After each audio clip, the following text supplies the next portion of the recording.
ನಮಸ್ಕಾರಗಳು. ಈ ಹೋರಾಟವನ್ನು ಬೆಂಬಲಿಸಿ ಬಂದಂಥ ಎಲ್ಲ ಹೋರಾಟಗಾರರಿಗೆ ನಾನು ಅಭಿನಂದನೆಗಳನ್ನು ಹೇಳ್ತೇನೆ. ಇವತ್ತು ಎರಡು ಹೋರಾಟಗಳನ್ನು ಹಮ್ಮಿಕೊಂಡು ಬಂದಿದೆ. ಒಂದು, ಮೊದಲನೇದು DYSP ಆಫೀಸಿಗೆ ಹೋಗಿದ್ವಿ ನಾವೆಲ್ಲ ಮುಖಂಡರು. ನಗರದ ನಮ್ಮ ನಿಂಗರಾಜ್ ಅವರ ನೇತೃತ್ವದಲ್ಲಿ ಮತ್ತು ನಮ್ಮ ನಗರಸಭೆಯ ಉಪಾಧ್ಯಕ್ಷರಾಗಿದ್ದ ಸವಿತಾ ವಾಸು ಅವರ ನೇತೃತ್ವದಲ್ಲಿ ಒಂದು ನಿಯೋಗವನ್ನು ತೆಗೆದುಕೊಂಡು ಹೋಗಿ ಶಿವಪ್ಪನಾಯಕ ನಗರದಲ್ಲಿ ಸೌಂಡ್ ಪೊಲ್ಯೂಷನ್, ಇಲ್ಲಿಯವರೆಗೆ ಮುಸಲ್ಮಾನ್ ಬಾಂಧವರು ಒಂದು ವ್ಯವಸ್ಥೆ ಒಳಗೆ ಒಂದು ರೀತಿ ರಿವಾಜಿನಲ್ಲಿ ಅವ್ರದ್ದೇ ಆದ ರೀತಿಯಲ್ಲಿ ಅವರ ಪ್ರಾರ್ಥನೆಯನ್ನು ಮಾಡ್ಕೊಂಡು ಬರ್ತಾಯಿದ್ರು. ಅದು ಏನು ಯಾರೂ ಅಬ್ಜೆಕ್ಷನು ಮಾಡಿರಲಿಲ್ಲ, ಎಲ್ಲ ಸೌಹಾರ್ದಯುತವಾಗಿ ಬದುಕ್ತಿದ್ದಾರೆ. ಆದರೆ ಇತ್ತೀಚೆಗೆ ಒಂದೆರಡು ತಿಂಗಳಿಂದ ಈ ಕಡೆ ಕೆಲವರು ಅದರಲ್ಲಿ ಏನೋ ಪಿತೂರಿ ಮಾಡಿ ಅಲ್ಲಿ ಇದ್ದಕ್ಕಿದ್ದಂಗೆ ಏಕಾಏಕಿ ಇನ್ನೊಂದು ಮದ್ರಸವನ್ನು ಪ್ರಾರಂಭ ಮಾಡಿ ಹಳೆ ಮದ್ರಸದ ಜೊತೆಗೆ ಕಾಂಪಿಟೇಷನಿಗೆ ಹೋಗಿ ಮದ್ರಸದಲ್ಲಿ ಮೈಕ್ ಹಾಕೋದು ಮತ್ತು ಮಸೀದಿಯಲ್ಲಿ ಇನ್ನೊಮ್ಮೆ ಮತ್ತೊಂದೆರಡು ಮೈಕ್ ಹಾಕಿ ಕಾಂಪಿಟೇಷನ್ ಮೇಲೆ ಅವರವರಲ್ಲೇ ಕಾಂಪಿಟೇಷನ್ ಮಾಡಿ ಅಲ್ಲಿಯ ನಿವಾಸಿಗಳಿಗೆ ತೊಂದರೆ ಕೊಡ್ತಾ ಇರೋದ್ರ ಬಗ್ಗೆ DYSP ಅವರ ಗಮನಕ್ಕೆ ತಂದು ಅಲ್ಲಿಂದ AC ಆಫೀಸಿಗೆ ಅವರು ಬಂದಿದ್ದಾರೆ. ತಾವೆಲ್ಲ ಸೇರಿದ್ದೀರಿ. ಅಲ್ಲೂ ಕೂಡ ಮೇಘರಾಜ್ ಅವರು, ಗಣೇಶ್ ಪ್ರಸಾದ್ ಅವರು, ನಮ್ಮೆಲ್ಲ ಕೌನ್ಸಿಲರು, ಮಾಜಿ ಕೌನ್ಸಿಲರು ಮಧುರಾ ಶಿವಾನಂದ್ ಸೇರಿ ಭಾಗವಹಿಸಿದರು. ಇಲ್ಲೂ ಕೂಡ ಸಮಸ್ಯೆ, ನೂರಾರು ಜನ ಫೋನ್ ಮಾಡಿದರು, ನನಗೂ ಮಾಡಿದರು, ಪರಸ್ಪರ ತಾವು ಹಂಚಿಕೊಂಡಿದ್ದೀರಿ. ದೇವೇಂದ್ರಪ್ಪನವ್ರು ಇಲ್ಲೇ ಇದ್ದಾರೆ. ಅವರು 3 ಬಾರಿ ಗ್ರಾಮ ಪಂಚಾಯಿತಿ ಸದಸ್ಯರಾಗಿ, ಗ್ರಾಮ ಪಂಚಾಯಿತಿ ಉಪಾಧ್ಯಕ್ಷರಾಗಿ, ಅಧ್ಯಕ್ಷರಾಗಿ, ತಾಲೂಕು ಪಂಚಾಯಿತಿ ಸದಸ್ಯರಾಗಿ ಅವ್ರದ್ದೇ ಆದ ಅನುಭವಗಳನ್ನು ಮತ್ತು ಆಗಿರುವ ತೊಂದರೆಗಳನ್ನು ಮೀಸಲಾತಿಯಿಂದ ಆಗಿರೋ ತೊಂದರೆಗಳನ್ನು ನಮಗೆಲ್ಲ ವಿವರಿಸಿದರು, ನನಗೂ ಮೇಘರಾಜ್ಗೂ ಎಲ್ಲ. ಮತ್ತು ಸ್ವತಃ 2-3 ಬಾರಿ ತಾಲೂಕು ಪಂಚಾಯಿತಿ ಸದಸ್ಯರಾಗಿ, ಅಧ್ಯಕ್ಷರಾಗಿ ಹಕ್ರೆ ಅವರು ಇದನ್ನು ಪ್ರತಿಭಟನೆ ಮಾಡಲೇಬೇಕು, ಸರ್ಕಾರದ ಗಮನಕ್ಕೆ ತರಬೇಕು, ಬರೀ BJP ಅವರಿಗೆ ಮಾತ್ರ ಅನ್ಯಾಯ ಮಾಡಿಲ್ಲ, ಕಾಂಗ್ರೆಸ್ನಲ್ಲಿರುವ ಹಳಬರಿಗೆ ನಿಲ್ದಿದ್ದಂಗೆ ಮಾಡಿದ್ದಾರೆ, ಅದು ಮರರ ನಿಮ್ಮಿಂದ ಬಿಟ್ಟು ಹೋಗಿ ಇಲ್ಲಿ ಬಂದು ಸೇರಿಕೊಂಡರೆ ಅದರ ಪ್ರಮುಖ ಪಾತ್ರ ವಹಿಸಿದ್ದಾರೆ ಅಂತ ಹೇಳಿದರು ನನಗೆ. ಹಾಗಾದರೆ ಸೇರೋಣ ಅಂತ ಹೇಳಿದ್ವಿ. ಇಷ್ಟೊಂದು ಸಂಖ್ಯೆಯಲ್ಲಿ ನಾವು ಸೇರಿದ್ದೇವೆ. ಈ ಸಂದರ್ಭದಲ್ಲಿ ಅನೇಕ ಜನ ನಮ್ಮ ಪಕ್ಷದ ಮುಖಂಡರು ಮಾತಾಡಿದ್ದಾರೆ ಮತ್ತು ಸೇರಿದ್ದಾರೆ. ಯುವ ಮೋರ್ಚಾದವರು ಇದ್ದಾರೆ, ಮಹಿಳಾ ಮೋರ್ಚಾದ ಇಬ್ಬರು ಅಧ್ಯಕ್ಷಕ್ಕೆ ಮೋಸ, ಅನ್ಯಾಯ. ಯಾರು ಸಹಜವಾಗಿ ಗೆದ್ದು ಬರೋದಕ್ಕೆ ಅವಕಾಶ ಮಾಡಿಕೊಡ್ಬೇಕು, ಮೀಸಲಾತಿ ನ್ಯಾಯಬದ್ಧವಾಗಿರಬೇಕು. ನಮ್ಗೆ ಹೇಳ್ತಾಯಿದ್ರು ಮೊನ್ನೆ ತೆಂಗಿನ ಮಠದ ಕೃಷ್ಣಮೂರ್ತಿ, ಅವ್ರು ಯಾರು ನಿಲ್ಲಕ್ಕೆ ಬರಲ್ಲ ಅಂತ ಈ ಸರಿ BJP ಸೇರಿದೆಯಾ, ನೀನು ಹೆಂಗೆ ಮೆಂಬರ್ ಆಗ್ತೀನಿ ನೋಡ್ತೀನಿ ಅಂತ. ಈ ಥರ ಅನ್ಯಾಯ ಮಾಡಿದ್ರೆ ಭಾಳ ದಿನ ನಡೆಯಲ್ಲ. ಇಲ್ಲಿ ನಮ್ಮ ಹತ್ರ ಇದ್ದು ಇದೇ ಕೆಲಸ ಮಾಡೋಕ್ಕೆ ಮಾಡಿದ್ರು ನಾನೇನು ಸೊಪ್ಪು ಹಾಕ್ತಿರ್ಲಿಲ್ಲ ಇದಕ್ಕೆಲ್ಲ. ಹೀಗೆ ಒಂದಿಷ್ಟು ಅನ್ಯಾಯಗಳನ್ನು ಮಾಡ್ತಾಯಿದ್ದಾರೆ, ಅನ್ಯಾಯ ಆಗಿದೆ. ಈಗ ನಾವು ಒತ್ತಾಯ ಮಾಡೋದು ಇಷ್ಟೇ, ಒಂದು, ನಗರಕ್ಕೆ ಶಿವಪ್ಪನಾಯಕ ನಗರಕ್ಕೆ ಸಂಬಂಧಪಟ್ಟಂಗೆ AC ಅವರು ಕೂಡಲೇ ಎಲ್ಲ ಧರ್ಮದವ್ರನ್ನ ಮತ್ತು ಆ ಮ್ಯಾನೇಜ್ಮೆಂಟ್ನವ್ರನ್ನ ಸಭೆ ಕರೆದು DYSP ಅವ್ರನ್ನ ಕೂರಿಸ್ಕೊಂಡು ಆ ಸಮಸ್ಯೆಯನ್ನು ಬಗೆಹರಿಸಬೇಕು. ಹಬ್ಬಗಳು ಬರ್ತಾ ಇದ್ದಾವೆ, ಸಾಗರದಲ್ಲಿ ಒಳ್ಳೆಯ ವಾತಾವರಣ, ಸೌಹಾರ್ದ ವಾತಾವರಣದಲ್ಲಿ ಎಲ್ಲರೂ ಒಟ್ಟಾಗಿ ಬಾಳೋ ಹಾಗೆ ಆಗಬೇಕು ಅಂತ ಒತ್ತಾಯ ಮಾಡ್ತೇನೆ. ನಿಮ್ಮೆಲ್ಲರ ಪರವಾಗಿ ನಾನು ಕೂಡ ಒತ್ತಾಯ ಮಾಡ್ತೇನೆ. ಈ ಅವೈಜ್ಞಾನಿಕ ಮೀಸಲಾತಿಯನ್ನು ಸರಿಪಡಿಸಬೇಕು ಅಂಥೇಳಿ ವಿನಂತಿ ಮಾಡ್ತೇನೆ. ಮತ್ತು ಸಾಧ್ಯವಾದರೆ ನ್ಯಾಯಾಲಯಕ್ಕೆ ಹೋಗೋದಕ್ಕೆ ತಾವುಗಳು ಅರ್ಜಿ ಕೊಟ್ಟರೆ ಅಥವಾ ಸಂಬಂಧಪಟ್ಟ ನಾವು ಒಂದು ಚರ್ಚೆ ಮಾಡ್ತೇವೆ. ಇದರಲ್ಲಿ ಪರಿಣಿತರು ಇದು ಹೇಳೋದ್ನಲ್ಲಿ ಕೆಲವು ಜನ ಎಲ್ಲ ಇದ್ದೀರಿ.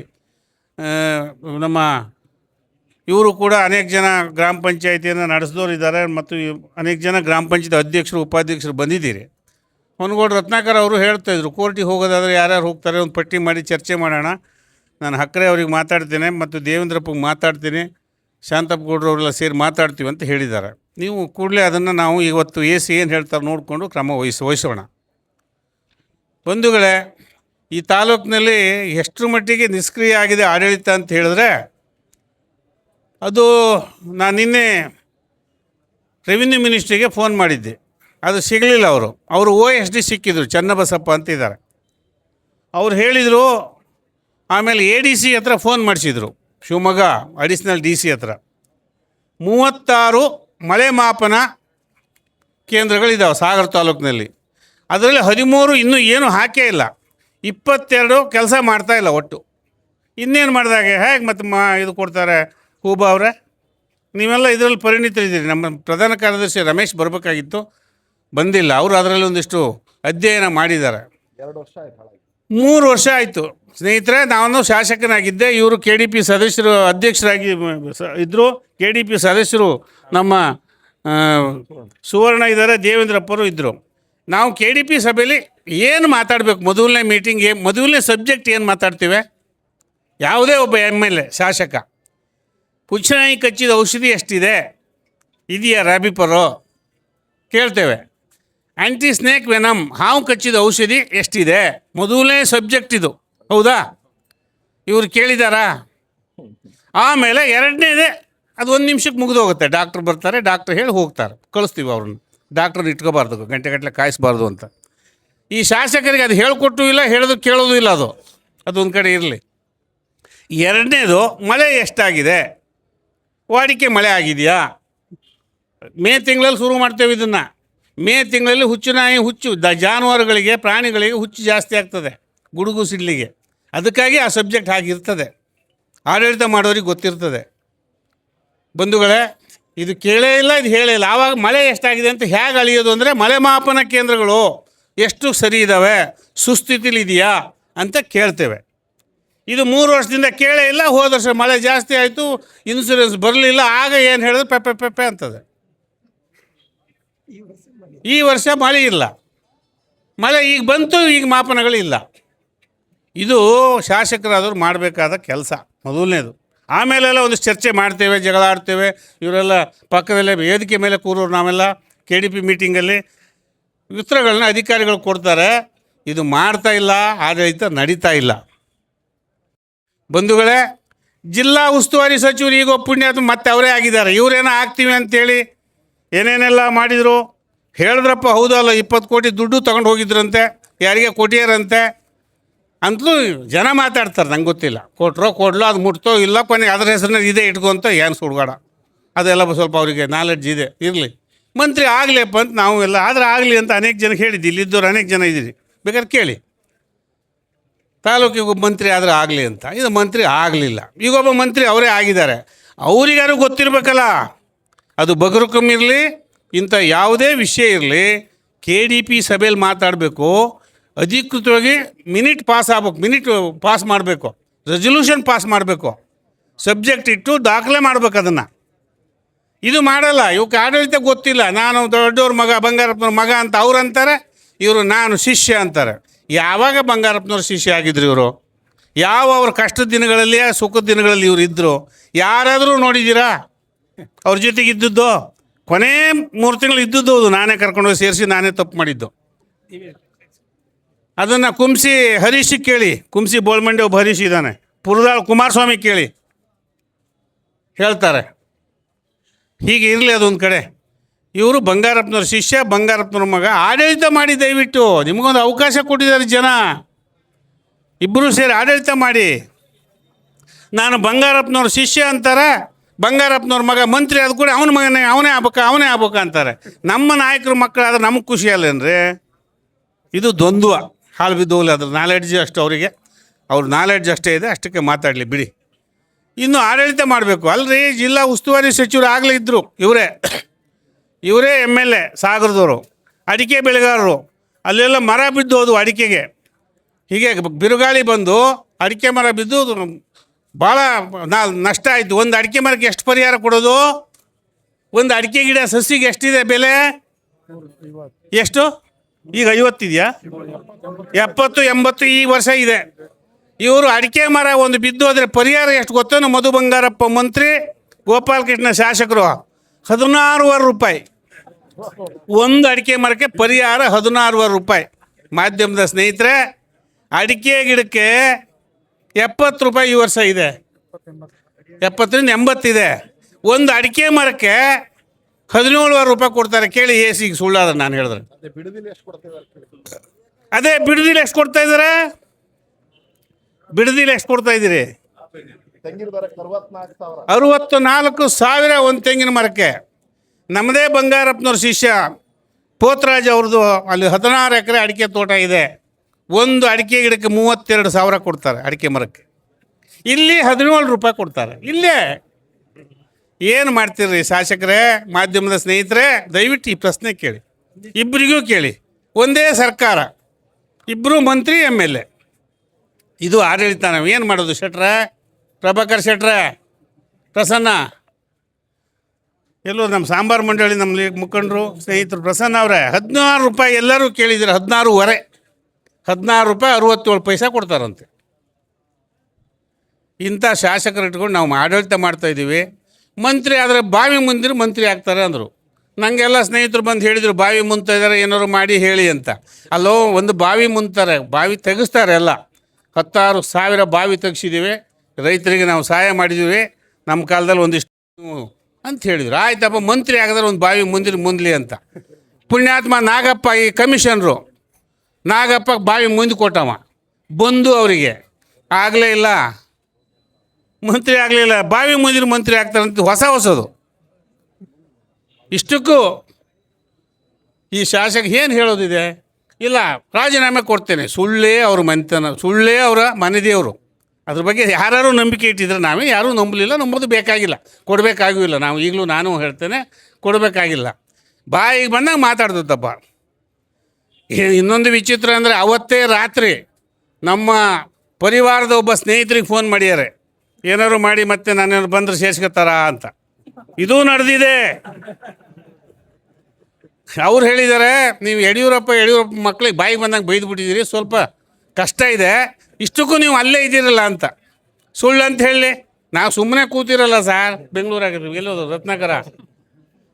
ಯಾರಿಗೆ ಫೋನ್ ಮಾಡಿದ್ರಿ, ಎಷ್ಟೊತ್ತಿಗೆ ಫೋನ್ ಮಾಡಿದ್ರಿ, ನಾ ಹೇಳ್ತೇನೆ, ಚಾಲೆಂಜ್ ಮಾಡಿ ಬೇಕಾರೆ. ಅಲ್ಲೆಲ್ಲ ಆಯ್ತಲ್ಲ, ಆಮೇಲೆ ಆಯಿತು, ಅದಾಯಿತು, ಇದಾಯಿತು, ಟಿ ವಿಯರೆಲ್ಲ ಕೇಳಿದ್ರು, ಎಲ್ಲ ಆದಮೇಲೆ ರಾತ್ರಿ ಕೂತ್ಕೊಂತಲ್ಲ ಇದು. ಅದಕ್ಕೆ ಫೋನ್ ಮಾಡೋ ಅಭ್ಯಾಸ ಇದೆಯಲ್ಲ, ಸುಳ್ಳು ಹೇಳೋದು. ಒಬ್ಬ ಪರಿವಾರದ ಮುಖಂಡರಿಗೆ ಫೋನ್ ಮಾಡಿದೆ, ನೀವೇನಾದ್ರು ಮಾಡಿ ಸರಿ ಮಾಡಿಸ್ಬೇಕು, ಪರಿವಾರದ ಮೂಲಕ ನಾನು ಸೇರಿಸ್ಬೇಕು, ಇಷ್ಟಕ್ಕೂ ನೀವು ಅಲ್ಲೇ ಇದ್ದೀರಲ್ಲ ಯಾವುದಕ್ಕೂ ಅಂತ ಲಾಸ್ಟಿಗೆ ಫೋನ್ ಕಟ್ ಮಾಡ್ಯಾರ ಅವರು. ಈ ಥರ ದ್ವಂದ್ವ ಬಾಯಿಗೆ ಬಂದ ಮಾತಾಡ್ಕೊಂಡು ಮಂತ್ರಿಗಿರಿ ಕೊಡಿ ಅಂದರೆ ಯಾಕ್ರಿ ಕೊಡ್ತಾರೆ? ಹರಿಪ್ರಸಾದ್ ಇಲ್ಲೇ ಬಂದರೆ ಅವ್ನು ಭೇಟಿ ಮಾಡಲ್ಲ, ಸಾಗರಕ್ಕೆ ಬಂದರೆ. ನನಗೆ ಗೊತ್ತಿಲ್ವಾ?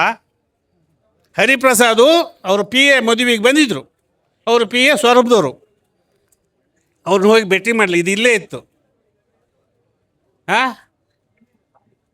DK ಶಿವಕುಮಾರ್ ಬಗ್ಗೆ ಏನು ಮಾತಾಡ್ಯಾರ, ಮಧುನ ಬಗ್ಗೆ ಏನು ಮಾತಾಡ್ಯಾರ, ಬಿಡ್ತಾರಾ? ನಮ್ಮ ಹಿರಿಯ ನಾಯಕರು ತಿಮ್ಮಪ್ಪನವ್ರು ಇಬ್ಬರಿಗೂ ಹೇಳ್ಯಾರೆ, ಇಬ್ಬರಿಗೂ ಅಭಿನಂದನೆ ಹೇಳ್ಯಾರ, ಇಬ್ಬರಿಗೂ ಸಮಾಧಾನವೂ ಹೇಳ್ಯಾರ, ಇಬ್ಬರಿಗೂ ಮಂತ್ರಿ ಮಾಡಿ ಅಂತ ಹೇಳ್ಯಾರ. ಇರಲಿ, ಅದೊಂದು ಕಡೆ ಆಯಿತು ಇವೆಲ್ಲ. ಆದರೆ ಆಡಳಿತದ ಕಡೆ ಗಮನ ಕೊಡಿ. 16 ರೂಪಾಯಿಯಲ್ಲಿ ಮಳೆ ಮಾಪನಗಳು ಕೆಟ್ಟು ಹೋಗಿದೆ. ಗ್ರಾಮ ಪಂಚಾಯತಿ ಒಂದಿರುತ್ತೆ, ಒಂದು ಎಕ್ಸ್ಟ್ರಾ ಇದೆ, 36 ಇದ್ದಾವೆ, ಅದನ್ನ ರಿಪೇರಿ ಮಾಡಿಸಿ. ಇದಕ್ಕೆ ಇದು ಐಡಿಯಾನೇ ಗೊತ್ತಿಲ್ಲ. Karnataka state disaster management authority ಅಂತ ಇದೆ ಕಂದಾಯ ಇಲಾಖೆಯಲ್ಲಿ. ಅದಕ್ಕೆ ಫೋನ್ ಮಾಡಬೇಕು. ಆ ಹೆಸರು ಕೇಳಿಬಿಡಿ ನೋಡೋಣ MLA ಹತ್ರ. ಈಗ ನಾನು ಹೇಳಿದ ಮೇಲೆ ಮಾಧ್ಯಮದ ಕೆಲವು ಸ್ನೇಹಿತರು ಸಲಹೆ ಕೊಟ್ಟು ಒಬ್ರಿಬ್ರು ಯಾರು ಅದೊಂದು ಬರ್ಕೊಂಡು ಬಾಯ್ಹೆಟ್ ಮಾಡ್ಕೊಬಂದು ಹೇಳ್ಬೇಕೀಗ. ಈ 3 ಸಾರಿ ಶಾಸಕರಾದರು Karnataka state disaster management authority ಎಲ್ಲಿದೆ, ಯಾರು ಸುಪರ್ದಿಲಿದೆ, ಯಾವ ಇಲಾಖೆ ಬರ್ತದೆ, ಇಲ್ಲಿ KDP ಮೀಟಿಂಗ್ ಕೂತ್ಕೊಂಡು ಇವರು ನಮಗೆ ಬೆನ್ನು ಹತ್ತೋರು ಫೋನ್ ಮಾಡ್ತಿದ್ವಿ ಅಲ್ಲಿ, ಇಲ್ಲಿಂದನೇ ಏನು ನಡೀತಾ ಇದೆ ನಿಮ್ಮದು ಅಂತ. ಎದ್ನೋ ಬಿದ್ನೋ ಅಂತ ನಿನ್ನ ADC ಫೋನ್ ಮಾಡಿದರು. ನಾನು ಆ ಮ್ಯಾನೇಜ್ಮೆಂಟಿಗೆ ಫೋನ್ ಮಾಡಿದ್ಮೇಲೆ ಇವತ್ತು ನಿಮ್ಗೆ ಹೇಳ್ಬೇಕಲ್ಲ ಅಂತ. ಹೀಗೆ ಅವ್ಯವಸ್ಥೆ ಆಗರ ಆಗಿದೆ. ಆದರೂ ಅವರಿಗೆಲ್ಲ ಒಂದು ಖುಷಿಯಪ್ಪ, ಏನೋ ಒಂದು ಹೇಳ್ತಾರೆ. ಯಾರೋ ಒಬ್ರು ಹೇಳಿದ್ದು ನೋಡಿದೆ ನಾನು, ಅದಕ್ಕಾಗಿ ವಾಪಸ್ ತಗೊಂಡ್ರಂತೆ. ಹಿಂದೆಂದೂ ಕೆಲಸ ಮಾಡಿದಷ್ಟು ನೀವು ಮಾಡಿದ್ದೀರಿ, ಮುಂದೆ ಯಾವ ಮಗನೂ ಹುಟ್ಟು ಬರಲ್ಲ, ನಿಮ್ಮನ್ನು ನೀವು ಸಾಯೋವರೆಗೆ ನೀವೇ MLA, ವಾಪಸ್ ತಗೋಬೇಡಿ ಅಂತ ಒಂದು ವಾಟ್ಸಪ್ ನೋಡಿದೆ. ಇವರೇ ಮಾಡಿಸೋದು. ಅರೆ, ಹಿರಿಯರಾದ ಕಾಗೋಡು ತಿಮ್ಮಪ್ಪನವ್ರ ಬಗ್ಗೆ ನಮಗೆಲ್ಲ ಗೌರವ ಇದೆ, ಒಂದು ಸಮಾಧಾನ ಹೇಳ್ಬೇಕಾದ್ರೆ ವಿಡಿಯೋ ಯಾಕೆ ಮಾಡಿದ್ರು? ಕಾಗೋಡು ತಿಮ್ಮಪ್ಪನವ್ರ ಮರ್ಯಾದೆ ತೆಗಿಯೋಕ್ಕೆ ಇವರೇ ಹೋಗಿ ಫೋನ್ ಮಾಡಿ ಕೊಡೋದು, ಇನ್ನೊಬ್ಬ ಎದುರುಗಡೆ ವೀಡಿಯೋ ಮಾಡೋದು, ಮದುವೆಗೆ ಫೋನ್ ಮಾಡಿದ್ನು ವೀಡಿಯೋ ಮಾಡಿ ಹಾಕೋದು, ಅವ್ರನ್ನ ಮಂಗನ ಮಾಡೋದು. ಈಗ ಅದಕ್ಕೆ ಗೊತ್ತಾಗಲ್ಲ, ವಯಸ್ಸಾಗಿದೆ.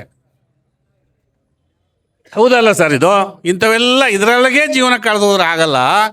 ಬಾರದು ಬಪ್ಪದು ತಪ್ಪದು, ಬರೋದು ಬರ್ತದೆ, ಬರೋದಿರೋದು ಬರೋದೇ ಇಲ್ಲ. ನಮ್ಮ ಕೆಲಸ ನಾವು ಮಾಡ್ತಾ ಹೋಗ್ಬೇಕು. ಮಾಡಿದ್ರೆ ಆಗೋದಿಲ್ಲ. ನಾನು ಹೇಳ್ತೇನೆ, ಅದು ಯಾರೋ ಹೇಳಿದಾರಲ್ಲ, ಯಾವ ಕೆಲಸ ಮಾಡಿದಿರಿ?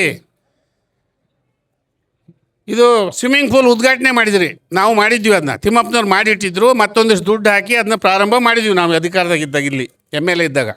ಅದು ಸ್ವಲ್ಪ ಹಾಳಾಗಿದೆ ಅಂತ ಮತ್ತೆ ಪುನರ್ ಉದ್ಘಾಟನೆ ಆಯಿತು. ನಿಮ್ಮದ ಹತ್ರ ಇದೆ, ಆ ವಿಡಿಯೋದಲ್ಲಿ ನೋಡಿದ್ದೇನೆ. 70 ಕೋಟಿ ಸಾಗರದ ಆಸ್ಪತ್ರೆಗೆ ದುಡ್ಡು ಸ್ಯಾಂಕ್ಷನ್ ಆಗಿದೆ ಅಂತ ಹೇಳಿದ್ದಾರೆ. 70 ಕೋಟಿ ಎಲ್ಲಿದೆ? ಸುಳ್ಳೇ ಅವ್ರ ಮಂದಿಯವರು. ಧನರಾಜ್ PLD ಬ್ಯಾಂಕ್ನ ಡೈರೆಕ್ಟ್ರು ಮತ್ತು ಗ್ರಾಮ ಪಂಚಾಯತಿ ಸದಸ್ಯರಾಗಿದ್ದರು. ಏನು ಸರ್, ಎಲ್ಲಿ 70 ಕೋಟಿ? ಹೌದಾ ಅಲ್ಲ? ಬನ್ನಿ, ಎಲ್ಲಿ ಹೇಳ್ತೀರಿ? ನಾನು ನಿಮ್ಮ ಹತ್ರ ಇಲ್ಲದೆ ಇರ್ಬೋದು, ನನ್ನ ಹತ್ರ ಇದೆ ದಾಖಲೆ. 70 ಕೋಟಿ ಎಲ್ಲಿದೆ? 7 ಕೋಟಿ ಎಲ್ಲಿದೆ? ಹೋಗಲಿ, 70,000 ಬಂತ? ಸುಳ್ಳು ಹೇಳ್ತಾರಪ್ಪ. ಜೋಗ ಅಭಿವೃದ್ಧಿ ಪ್ರಾಧಿಕಾರದ ಇವ್ರದ್ದೇನು ಕೊಡುಗೆ? ಆಯ್ತು ರೀ, ಕಾಗೋಡು ತಿಮ್ಮಪ್ಪನವ್ರು 6 ಸಾರಿ MLA, ಗೋಪಾಲಕೃಷ್ಣ ಅವರು 3 ಸಾರಿ MLA, 9 ಬಾರಿ ಅದೇ ಕುಟುಂಬದಲ್ಲಿ MLA. ಈ ರಸ್ತೆಗಳು ಯಾರು ಮಾಡಿದ್ದು? ಯಾವಾಗ ಸ್ಯಾಂಕ್ಷನ್ ಆಯಿತು? ಸಾಗರದಲ್ಲಿ 5 ರಸ್ತೆಗಳು ಡಬಲ್ ರೋಡ್ ಮಾಡಿದ್ವಿ, ನಮ್ಮ ಸರ್ಕಾರದಾಗ ಆಯಿತು. ಯಡಿಯೂರಪ್ಪನವರು ಮುಖ್ಯಮಂತ್ರಿ ಆಗಿದ್ದಾಗ, ನಾನು MLA ಆಗಿದ್ದಾಗ ಆಯಿತು. 5 ರಸ್ತೆಗಳು: Jog road, Keladi road, Soraba road, Shivamogga road, Bheemanakone road. ಯಾವಾಗ ಆಯಿತು ಲಕ್ಷ್ಮೀನಾರಾಯಣರೇ? ಈಗ ಆಗಿದ್ದು. ಯಾವಾಗ? ಯಾಕೆ ಮಾಡಲಿಲ್ಲ? ಆಯಿತು, ಕಾಗೋಡು ತಿಮ್ಮಪ್ಪನವ್ರು 2000 ಇಸ್ವಿವರೆಗೂ MLA ಆಗಿದ್ದರು. ಹೋರಾಟದ ದಿನಗಳು ಅವ್ರದ್ದು. 2000ದಿಂದ ಈ ಕಡೆ ದೇಶದಲ್ಲಿ ಅಭಿವೃದ್ಧಿ ಆಗ್ತಾ ಇದೆ ಲಿಂಗಪ್ಪ, ಅಭಿವೃದ್ಧಿಯ ದಿನಗಳು. ಸೀನಣ್ಣ ಎಲ್ಲೆಲ್ಲಿದ್ದರು? ಬನ್ನಿ, ಮಾತಾಡಬೇಡಿ. ಇವರೇ ಉಪಾಧ್ಯಕ್ಷರೇ, ಬನ್ನಿ ಇತ್ಲಾಗಿ. ನೀವು ಮಾತಾಡ್ತಿರೋದ್ರೆ ಮತ್ತು ನಾವೆಂತಕ್ಕೆ ಮಾತಾಡೋದು? ಲಕ್ಷ್ಮಣರೇ, 5 ರಸ್ತೆ ಈ ಊರಿನಾಗ ಆಗಿರೋದು BJP ಸರ್ಕಾರದ ಹಾಲಪ್ಪ ಅವಧಿಲಿ. ಅದು ಯಾವುದೋ ಒಂದು ಇನ್ಯಾರು ಮಗ ಹುಟ್ಟೋದಿಲ್ಲ ಅಂತ ಹೇಳಿತ್ತಲ್ಲ, ಅದಕ್ಕೆ ಬುದ್ಧಿ ಇಲ್ಲ, ಗೊತ್ತಿಲ್ಲ ಅದಕ್ಕಷ್ಟೇ. ಮಕ್ಕಳು ಯಾರು ಹೇಳ್ಕೊಟ್ಟಿದ್ದಾರೆ. ಹಿಂದೆಂದೂ ಆಗದಿರೋ ಅಷ್ಟು ಅಭಿವೃದ್ಧಿ ಮಾಡಿದಾರಂತ ಈ ಅವಧಿಲಿ. 3 ಸಾರಿ ಶಾಸಕರಾಗಿದ್ರಿ, 3 ಸಾರಿ ಅಧಿಕಾರದಾಗಿದೆ. ಯಡಿಯೂರಪ್ಪನವ್ರು CM 2 ಸಾರಿ, BJP ಅಧಿಕಾರದಾಗಿತ್ತು. ಈ ಸಾರಿ MLA, ಈಗಲೂ ಅಧಿಕಾರದಾಗಿದೆ. ಏನು ನಿಮ್ಮ ಕೊಡುಗೆ ತಂದ್ರಿ? ಈಗಲೂ ಹೋಗ್ತೀನಿ ಅಂದರೆ ಎಲ್ಲಿಗೆ ಹೋದ್ರಿ?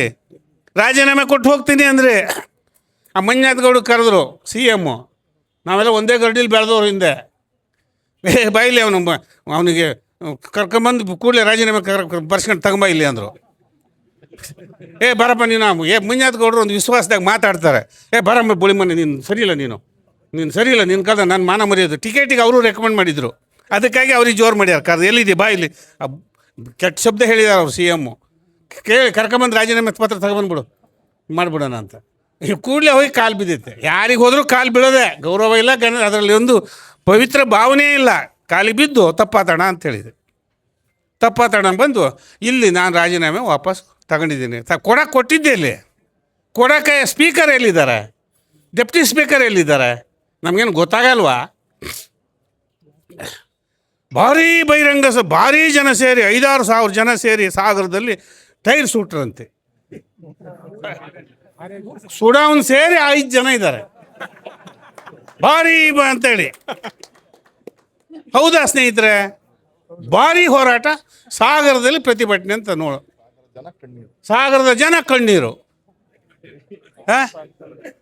ಹೇಳಿ ಸರ್ ನೀವು, ಹೌದಾ ಇದು? ಅದೆಲ್ಲ ಬಿಟ್ಟು ಇನ್ನಾರು 18-20 ತಿಂಗಳಿದೆ, ಜನಪರವಾದ ಕೆಲಸ ಮಾಡಿ. ಹಳ್ಳಿಲಿ ಬಿಲ್ಲಾಯಿತು, ಮೇಂಟೆನೆನ್ಸ್ ದುಡ್ಡು ಬರ್ತದೆ. ಈ ವರ್ಷ ಮಳೆಯೇ ಆಗಿಲ್ಲ, ಸ್ವಲ್ಪ ಮಳೆ ಆಗಿದೆ. ಮಲೆನಾಡಿನ ಮಳೆ ಆಗಿದೆಯಾ? ಮಳೆ ಆದರೆ ಇಷ್ಟೊತ್ತಿಗೆ ಡ್ಯಾಮಿಗೆ 110 ಅಡಿ ಬರಬೇಕು. 910 ಅಡಿ, 1810 ಅಡಿ ಬರಬೇಕು ಇವತ್ತಿಗೆ. ಅದು 19, 12, 13 ಬಂದಿದ್ದು ಇದೆ. ಆದರೆ ಈ ಸಾರಿ ಬರಬೇಕು, ಆವಾಗ ಮಳೆ ಆಗಿದೆ ಅಂತ. ಇನ್ನು 90 ಆಗಿಲ್ಲ, 790 ಆಗಿಲ್ಲ, ಮಳೆ ಆಗಿಲ್ಲ, ರಸ್ತೆಗಳು ಹಾಳಾಗಿದ್ದಾವೆ. ಯಾಕೆ ಅಂದರೆ ಚರಂಡಿ ಕ್ಲೀನ್ ಮಾಡಿಲ್ಲ. ಇವ್ರು ಹೇಳಿದ್ರಲ್ಲ, ಲೈನ್ ಮ್ಯಾನ್ಗಳು ಇದು ಹೆರೆ ಕಟ್ ಮಾಡಿಲ್ಲ. ಆದರೆ ಬಿಲ್ ಆಗೋಗಿದೆ, ಮೇಂಟೆನೆನ್ಸ್ ಅಂತ ಬರುತ್ತೆ, ಬಿಲ್ ಆಗಿದೆ. ನಾವೇನು ಮಾಡ್ತಿದ್ವಿ, ಮೇ ಎಂಡಿಗೆ ಎಲ್ಲ ಚರಂಡಿ ಹರಿಬೇಕು ಅಂತ ಹೇಳ್ತಿದ್ವಿ. ಹಳ್ಳಿಲಿ ಚರಂಡಿ, ರಸ್ತೆ ಮೇಲೆ ನೀರು ಬಂದರೆ ಇಂಜಿನಿಯರ್ ನಿನಗೆ ನೋಡು ನೀನು ಇರೋದಿಲ್ಲ ಅಂತ ಹೇಳ್ತಿದ್ವಿ. ಕೆಲವ್ರು ನೋಡಿದ್ದೀರಿ PWಲಿ ನಗರಸಭೆಯಲ್ಲಿ ಹೇಳ್ತಿದ್ವಿ, ಮಾತಾಡ್ತಿದ್ವಿ. ಇಲ್ಲಿ ಇದ್ದಾರೆ ಕೌನ್ಸಿಲರು, ಈ ವರ್ಷ ಏನು ಮಾಡಿದಿರಿ, ಹಾಗಂತ ದುಡ್ಡು ಖರ್ಚಾಗೋದು ನಿಂತಿದೆಯಾ? ಅದು ಖರ್ಚಾಗಿ ಯಾವ ಬರಗಾಲ ಬಂದರೂ ಅದು ದುಡ್ಡು ಬಂದೇ ಬರುತ್ತೆ. ಈ ಥರ ಆಡಳಿತ ಮಾಡಿಕೊಂಡು ಒಂದಿಷ್ಟು ಜನ ಸೇರಿಸ್ಕೊಂಡು ಮಾತಾಡ್ಕೊಂಡು ಈ ಥರ ಮಾಡ್ತೀರಿ. ಅದೇನೇ ಇರಲಿ, ಮೊದಲೇ ಈ ರಿಸರ್ವೇಷನ್ ಸರಿ ಮಾಡಿ. ಎರಡನೇದು, ಮಳೆ ಮಾಪನ ಕೇಂದ್ರಗಳನ್ನು ಕೂಡಲೇ ಸರಿ ಮಾಡಿ. ಕಾಲ ಮಿಕ್ಕಿ ಹೋಗಿದೆ. ಅಡಿಕೆ ಮರಗಳಿಗೆ 16,000 ರೂಪಾಯಿ ಕೊಡೋದು ನಾಚಿಕೆ ಕೇಳು. ಮನೆ ಬಿಲ್ಲು ಎಷ್ಟು? ಮನೆ ಬಿದ್ದು ಹೋದರೆ 5 ಲಕ್ಷ ರೂಪಾಯಿ ಕೊಡ್ತಿದ್ವಿ ನಾವು, ಕೊಟ್ಟಿದ್ದೀವಿ ರೀ. ಈಗ 94,500 ಕೊಡ್ತಾರೆ. ಅಲ್ಲಿ ಧ್ವನಿ ಎತ್ತಕ್ಕಾಗಲ್ಲ, ಅಲ್ಲಿ ಧ್ವನಿ ಎತ್ತಕ್ಕಾಗಲ್ಲೇನ್ರಿ? 17 ರೂಪಾಯಿ ಯಾರು ಕೊಡ್ತೀರಿ ಅಂತ ಸರ್ಕಾರ ಕೇಳೋಕ್ಕಾಗಲ್ಲೇನ್ರಿ? ನಾನು ಹೇಗೆ ಹೋಗಿ ಮಖ ತೋರಿಸ್ಲಿ ಅಂತ ವಿಧಾನಸಭೆ ಒಳಗೆ ಗುಡುಗಕ್ಕಾಗಲ್ಲ. ಗುಡುಗ್ತದೆ. ಪಂಪ್ ಸ್ಟೋರೇಜ್ ಬೇಕು ಬೇಕು ಬೇಕು ಅಂತ ಅಲ್ಲಿ ನಿಗಿರ್ತಾರೆ, ಮಾತಾಡೋಲ್ಲ, ನಿಗಿರೋದು. ಯಾತಕ್ಕಾಗಿ? ಅದಕ್ಕೆ ಈ ತಾಲೂಕಿನವ್ರಿಗೆ ಏನು ಅನುಕೂಲ ಇದೆ ನೋಡಿ, ನಿಮಗೂ ಗೊತ್ತಿರಲಿ. ಈಗ 1,469 ಮೆಗಾವ್ಯಾಟ್, 1,500 ಮೆಗಾವ್ಯಾಟ್ಗಿಂತ ಕಮ್ಮಿ ಉತ್ಪತ್ತಿ ಆಗ್ತದೆ ಇಡೀ ಜೋಗದಲ್ಲಿ, 4 ಕಡೆ ಸೇರಿ. ಅಷ್ಟಕ್ಕೆ ಇಷ್ಟು ಲೈನ್ ತೊಗೊಂಡೋಗ್ಯಾರ, ದೊಡ್ಡ ದೊಡ್ಡ ಲೈನು. ಇನ್ನು 2,000 ಹೆಚ್ಚು ಮಾಡಿದ್ರೆ ಎಷ್ಟು ಲೈನ್ ಹೋಗ್ತವೆ? ಯಾರ ಹೊಲಗದ್ದೆಗಳ ಮೇಲೆ ಹೋಗ್ತವೆ? ಅರಣ್ಯದ ಮೇಲೆ ಹೋಗ್ತದೆ, ಪಟ್ಟಣದ ಮೇಲೆ ಹೋಗ್ತದೆ, ಮನೆ ಸೈಟ್ಗಳ ಮೇಲೆ ಹೋಗ್ತದೆ. ಇದನ್ನು ಹೇಳೋದೇ ಇಲ್ಲ. ಇದಕ್ಕೆ 6,000 ಎಕರೆ ಜಮೀನು ಬೇಕು. ಆ ವಿದ್ಯುತ್ತು ತುಮಕೂರು ಬೆಂಗಳೂರಿಗೆ ಹೋಗಬೇಕು. ಇದನ್ನು ಮುಚ್ಚಿಡ್ತಾ ಇದ್ದಾರೆ. ಇದನ್ನೇ ನಾವು ಹೇಳ್ತಾ ಇದ್ದೀವಿ. ಬರೀ ಅಷ್ಟು ಜಮೀನು ಮಾತ್ರ ಅಲ್ಲ, 400 ಎಕರೆ. ಯಾಕೆ ನಾವು ಅಣುಸ್ಥಾವರ ವಿರೋಧ ಮಾಡ್ತೀವಿ? ಯಾಕೆ ಅಂದರೆ 4,000 ಮೆಗಾವ್ಯಾಟ್ ವಿದ್ಯುತ್ತನ್ನು ಸಾಗಣೆ ಮಾಡಬೇಕು ಬೆಂಗಳೂರವರೆಗೆ. ಮತ್ತೆ 15,000 ಎಕರೆ ಜಮೀನು ಹೋಗ್ತದೆ. ಪ್ರಸನ್ನ ಅವರೇ, ನಿಮ್ಮೂರು ಸುತ್ತ ನಿಮ್ಮ ಮನೆ ಹತ್ರ ಕೂತ್ಕೊಂಡ್ರೆ ಲೈನ್ ಹೋಗಿದ್ದಾವೆ, ಎತ್ತಾಗೆ ಗುಡ್ಡ ಹತ್ತಿದ್ದಾವೆ. 1,500 ಮೆಗಾವ್ಯಾಟಿಗೆ, ಇನ್ನು 2,000 ಮೆಗಾವ್ಯಾಟಿಗೆ. ಇದನ್ನು ಯಾಕೆ ಮಾತಾಡಲ್ಲ? ಇದಕ್ಕೆ ಗೊತ್ತಿಲ್ಲ. ಅವ್ರ ಇಂಜಿನಿಯರ್ ಇಷ್ಟೇ ಸರ್, 48 ಎಕರೆಯಲ್ಲಿ ನಾವು ಬಗ್ದು ಬಿಡ್ತೀವಿ ಸರ್. 48 ಎಕರೆ ಒಳಗೆ ಮಾಡೋದಾದರೆ ಅಷ್ಟೊಂದು ದುಡ್ಡು 18,000 ಕೋಟಿ ಅಂತಕ್ಕೆ ಎಷ್ಟು ದ್ವಂದ್ವ ಇದೆ ಇವ್ರ ಹತ್ರ. ಅಧ್ಯಯನ ಮಾಡಲ್ಲ, ಓದಲ್ಲ. ಇವತ್ತೊಂದು ಪ್ರಯೋಜನ ಬಂದಿದೆ, ನಾವಿಬ್ಬರಿಗೂ ಸಂಕಟ ನಮಗೆ ಶುರುವಾಗಿದೆ. ಕಸ್ತೂರಿ ರಂಗನ್ ವರದಿ. ನಾನು ಜ್ಞಾನೇಂದ್ರ ರಾಘವೇಂದ್ರ ಅವ್ರು ಹೋಗಿ 3.5 ವರ್ಷದಿಂದ ಒಂದು ಕಮಿಟಿ ನೇಮಕ ಮಾಡಬೇಕು ಅಂತ ಆದೇಶ ಮಾಡಿಸಿ ಬಂದಿದ್ವಿ ಡೆಲ್ಲಿಲಿ. ಆ ಕಮಿಟಿಗೆ ರಿಪೋರ್ಟ್ ಕೊಟ್ಟಿದ್ದಿಲ್ಲ, ನೋಡಬೇಕು. ರಾಜ್ಯ ಸರ್ಕಾರ ಒತ್ತಾಯ ತರಬೇಕು. ಆಗ ರಾಜ್ಯ ಸರ್ಕಾರ ನಮ್ಮದೇ ಇತ್ತು. ಯಡಿಯೂರಪ್ಪನವ್ರು ಕರ್ಕೊಂಡು ಹೋದ್ವಿ, ಬೊಮ್ಮಾಯಿ ಅವ್ರು ಕರ್ಕೊಂಡು ಹೋದ್ವಿ. ಇಲ್ಲ ಇದು ಸರಿ ಇಲ್ಲ, ಸ್ಪಾಟಿಗೆ ಹೋಗಿ ಮಾಡಬೇಕು ಅಂತೇಳಿ ರಾಜ್ಯ ಸರ್ಕಾರ ಈಗ ಹೋಗಬೇಕು. ಇಲ್ಲಿ ಬಂದು ಆಪಾದನೆ ಮಾಡೋದಲ್ಲ, ಕನ್ವಿನ್ಸ್ ಮಾಡಬೇಕು ಅಲ್ಲಿ ಹೋಗಿ. ಅದು ಮಾಡಲ್ಲ. ಇಲ್ಲಿ ಅಂಥದ್ದು ಅವು ಇವು ಹೇಳ್ತವೆ, ಕನ್ನಡಕ್ಕೆ ಹಾಕ್ಕೊಂಡು ಮುಖ್ಯಮಂತ್ರಿಗಳ ಮಕ್ಕಳಿಗೆ ಆಗಬೇಕಾ ಅಂತ ಹೇಳೋದು. ಮತ್ತು ಮುಖ್ಯಮಂತ್ರಿ ಶಿಷ್ಯ ನಾನು ಅನ್ನೋದು. ಅವರು ಗುರುಗಳ ಮಕ್ಕಳಾದ್ರೆ ನಮಗೆ ಸಂತೋಷ ಅಲ್ಲೇನ್ರಿ? ಹೀಗೆ ವೈರುಧ್ಯಗಳ ಆಗರ ಅದು. ಯಾವ್ಯಾವುದೋ ಕಾರಣಕ್ಕೆ ಮಾಡಿದ್ರಿ. ನಾನು ಕೇಳ್ತೇನೆ ಈಗಲೂ ಈ ಸರ್ಕಾರಕ್ಕೆ, ಒಬ್ಬರು ಮಹಿಳಾ ಮಂತ್ರಿ ಇಲ್ವಲ್ರಿ? ಮಹಿಳಾ ಬಿಲ್ ಪಾಸ್ ಆಗ್ತಿದ್ದಾಗ ನೋಡ್ಕೊಂಡ್ರಲ್ರಿ ಕಾಂಗ್ರೆಸ್ನವರು. ಅಲ್ಲೂ ಲೋಕಸಭೆಯಲ್ಲಿ ವಿರೋಧ ಮಾಡಿದ್ರಿ, ಇಲ್ಲೂ ಮಂತ್ರಿಮಂಡಲ ಕೊಡಲಿಲ್ಲ. ಒಬ್ಬ ಬ್ರಾಹ್ಮಣರು ಇಲ್ಲಿವರೆಗೆ ಸ್ವಾತಂತ್ರ್ಯ ಬಂದು ಇಷ್ಟು ವರ್ಷಕ್ಕೆ ಬ್ರಾಹ್ಮಣ ರಹಿತ ಒಬ್ಬರು ಬ್ರಾಹ್ಮಣರಿಗೆ ಇಲ್ಲದೇ ಇರೋ ಮಂತ್ರಿಮಂಡಲ ಇದು. ಏನಿದು ಮಹಿಳೆಯರಿಗೆ ಕೊಡಲಿಲ್ಲ, ಬ್ರಾಹ್ಮಣರಿಗೊಂದು ಕೊಡಬೇಕಲ್ಲ. ಇವೆರಡು ಜನರ ಶಾಪ ಇವ್ರಿಗೆ ತಟ್ಟುತ್ತೆ, ಇವರಿಗೆ ತಟ್ಟುತ್ತೆ. ಇವರು ಅಧಿಕಾರ ಕಳ್ಕೊಳ್ತಾರೆ. ಆದರೆ ನಾವು ಈ 18 ತಿಂಗಳು ಹೋರಾಟಗಳನ್ನ ಮಾಡೋಣ, ಜನಪರವಾದ ಕೆಲಸ ಮಾಡೋಣ. ಆ ಯಡಿಯೂರಪ್ಪ ಇದ್ದಾಗ ಸಂಧ್ಯಾ ಸುರಕ್ಷಾ ಯೋಜನೆ ತಂದರು. ಅಂಗವಿಕಲರಿಗೆ ಇವರು 50 ರೂಪಾಯಿ ಕೊಡ್ತಿದ್ರು. ಇವರು ಮಹಿಳೆ ಇವರಿಗೆ ಇನ್ನು 50 ರೂಪಾಯಿ ಕೊಡ್ತಿದ್ರು. ಅದನ್ನೇ 400 ರೂಪಾಯಿ ಮಾಡಿದ್ರು ಯಡಿಯೂರಪ್ಪ. ಮುಖ್ಯಮಂತ್ರಿ ಆದ ಕೂಡಲೇ ಉಪಮುಖ್ಯಮಂತ್ರಿ ಇದ್ದಾಗ 400 ಮಾಡಿದರು. ಮುಖ್ಯಮಂತ್ರಿ ಆದ ಕೂಡ 600 ಮಾಡಿದರು. ಹೆಣ್ಣುಮಕ್ಕಳಿಗೆ ಸೈಕಲ್ ಕೊಟ್ಟರು, ಭಾಗ್ಯಲಕ್ಷ್ಮಿ ಕೊಟ್ಟರು. ಇವರೇನು ಕೊಡ್ತಾರೆ? ಈಗ ಬರ್ತಕ್ಕಂಥ ವೃದ್ಧಾಪ್ಯ ವೇತನ, ಸಂಧ್ಯಾ ಸುರಕ್ಷಾ, ಅಂಗವಿಕಲರ ವೇತನ ಎಲ್ಲ ನಿಲ್ಲಿಸಿದ್ದಾರೆ. ಹೊಸ ಇನ್ಕಮ್ ಸರ್ಟಿಫಿಕೇಟ್ ತಂದು ಕೊಡಿ ಅಂತ. ಅದು ತಗೊಳಕ್ಕೆ ಹೋದರೆ ಅವ್ರು ಕೊಡೋದಿಲ್ಲ.